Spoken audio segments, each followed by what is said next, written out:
Olá pessoal, sejam muito bem-vindos ao canal Gol de Canela. Por mais que possa parecer bizarro para alguns, a Série A do Campeonato Brasileiro é tão imprevisível que, em algumas ocasiões, foi comum ver clubes que lideraram a competição serem rebaixados ao final da temporada. Para relembrar essas situações, o Gol de Canela preparou um vídeo especial sobre o assunto. Vale destacar que não levamos em consideração casos de clubes que assumiram a liderança apenas na primeira rodada, beleza? Dito isso, bora pro vídeo.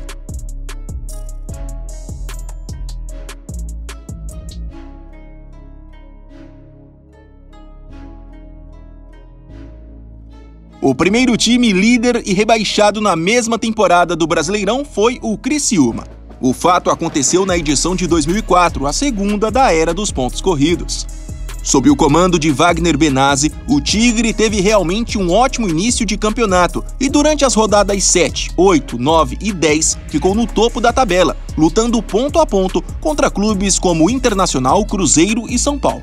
Entretanto, após uma significativa queda de rendimento, o Criciúma foi aos poucos perdendo posições e ao final daquela competição foi um dos 4 clubes rebaixados para a Série B, terminando na 21ª colocação com 50 pontos. Vale ressaltar que na época a Série A do Brasileirão contava com 24 clubes.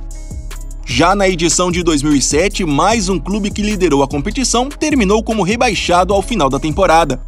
O único a vencer as 3 primeiras rodadas do Brasileirão, o Paraná Clube assumiu a ponta da tabela e na ocasião foi encarado mais uma vez como grande sensação da competição. Afinal, no ano anterior, o clube já havia surpreendido a muitos ao terminar na 5ª posição, o que deu uma vaga na Libertadores. Porém, a repentina saída do técnico Zete, que já na 3ª rodada daquele Brasileirão foi contratado pelo Atlético Mineiro, algumas lambanças administrativas e, claro, a queda de rendimento do elenco fez o Paraná ter uma vertiginosa queda de rendimento, o que resultou na concretização do rebaixamento na última rodada. Em 38 jogos, foram 11 vitórias, 8 empates e 19 derrotas. Vale ressaltar que, erroneamente, muitos torcedores do Corinthians afirmam que o clube também chegou à liderança do Brasileirão em 2007. O fato teria acontecido na 6ª rodada. Porém, isso realmente não aconteceu. A maior posição que o Corinthians alcançou foi a vice-liderança, justamente na 6ª rodada. Depois, engatou uma série de resultados ruins que decretaram o rebaixamento.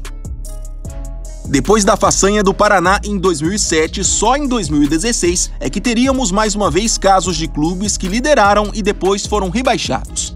Embalado com o retorno à Série A depois de 10 anos, o Santa Cruz assumiu a liderança do Brasileirão daquele ano na 2ª e 3ª rodada. Nas ocasiões, o clube, que na época era treinado por Milton Mendes, obviamente estava invicto e à frente dos adversários pelo saldo de gols. Entretanto, já a partir da 4ª rodada, a arrancada promissora do Santa perdeu fôlego.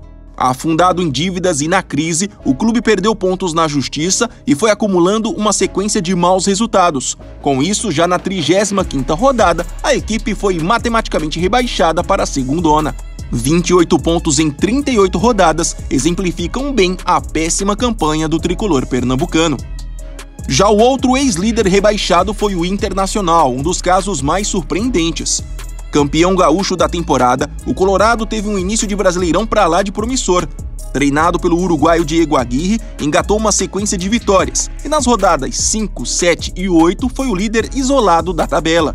Mas aí, erros em contratações, a aposta exagerada em garotos da base, além de uma série de erros administrativos, foram cruciais para afundar o clube em uma baita crise, que acabou sendo refletida nos resultados dentro de campo.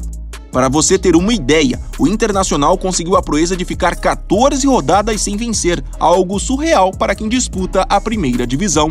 O Inter fechou aquela competição com 43 pontos em 38 rodadas. Foram 11 vitórias, 10 empates e 17 derrotas, o suficiente para ficar na 17ª posição, decretando assim o seu primeiro rebaixamento da história. Por fim, o Vasco da Gama é até o momento o último time que conseguiu viver os dois lados. No Brasileirão de 2020, o clube carioca assumiu a liderança no início, mas na 38ª rodada foi um dos 4 rebaixados. Mesmo com um jogo a menos, o Vasco terminou a 4ª rodada daquela competição como líder isolado, Na época, o time tinha 3 vitórias em 3 jogos e era o único com 100% de aproveitamento, o que, claro, foi motivo para muita comemoração por parte dos torcedores. Porém, vítima de uma profunda crise financeira e também diante de um cenário político para lá de caótico, o clube carioca perdeu fôlego e logo começou a despencar na tabela. A partir da 9ª rodada, foram apenas 5 vitórias em 29 jogos. Dessa forma, ao final da temporada, os 41 pontos somados deixaram a equipe no Z4, na 17ª posição. Espero que vocês tenham gostado do vídeo e não se esqueçam, se ainda não são inscritos, por favor se inscrevam no Gol de Canela. Até mais!